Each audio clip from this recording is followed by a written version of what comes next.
आज के ऐतिहासिक दिन के मौके पर लोकसभा में आज नारी शक्ति वंदन विधेयक पेश हुआ है। हमारे साथ बात करने के लिए मौजूद हैं जगदम्बिका पाल जी। जानते हैं उनसे इस विधेयक के बारे में। सर, कैसा अनुभव रहा आपका?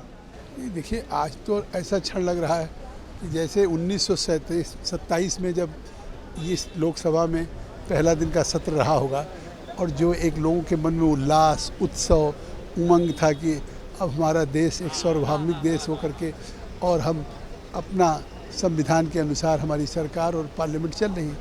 तो आज उस विरासत से निकल करके एक नए भवन में गए।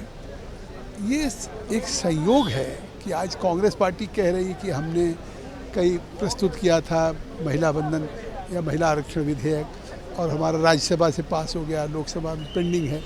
तो आखिर ये तो केवल एक दिखावा है। आज प्रधानमंत्री ने सबसे सर्वसम्मत से अपील किया। उन्होंने कहा भी कि शायद ये सौभाग्य हमारा था।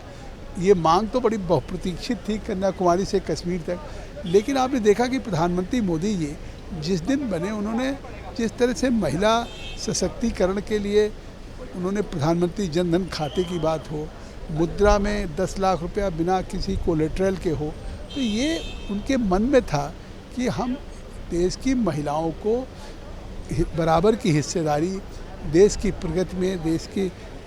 और आज वो जो इसकी एक अंतिम परिणति उस दिन हुई जब हम नए भवन के पहले दिन, पहले सत्र का पहला कार्य नरेंद्र मोदी की सरकार ने महिला बंधन आरक्षण विधेयक प्रस्तुत किया है।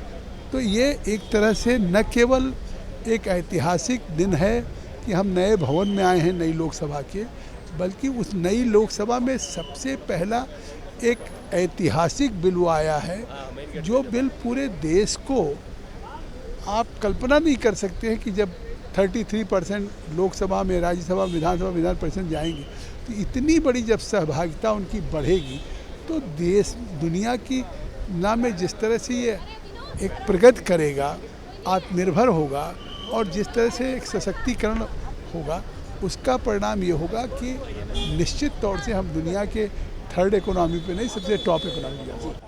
तो सर, नरेंद्र मोदी जी ने कहा था पुराना भवन हमें प्रेरणा देता रहेगा, तो उसी क्रम में संसद भवन का नाम, पुरानी इमारत को संविधान सदन के तौर पे जाना जाएगा। इस पर आपका क्या कहना है? देखिए, एक तो सबसे बड़ा सौभाग्य है कि नई लोकसभा बनी तो इसके पास बनी।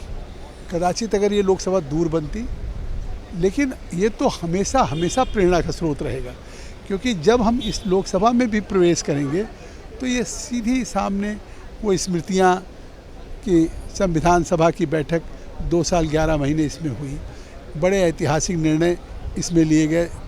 आर्टिकल 370, 35A का हुआ हो या 3 तलाक का हुआ हो, या जिस तरीके से एक तमाम ऐतिहासिक फैसले हुए हैं, तो उन फैसलों से जहाँ ये प्रेरणा हमारे लिए रहेगा, हमारे संसद सदस्यों के लिए और वो भविष्य के लिए, ये रवींद्र सदन इसका नाम इसलिए दिया जा रहा है कि संविधान सदन हमेशा हमेशा कि जिस संविधान ने भारत को ये मजबूती दी है, या आज भारत दुनिया के G20 जैसे सफलतम नेतृत्व किया है, तो ये कहीं न कहीं हमारे उस संविधान की देश है कि संघीय ढांचे के बावजूद भी, विचारों में अलग होने के बावजूद भी देश के, राष्ट्र के सवाल पे सहमति हुई है और ऐतिहासिक फैसले लिए गए हैं।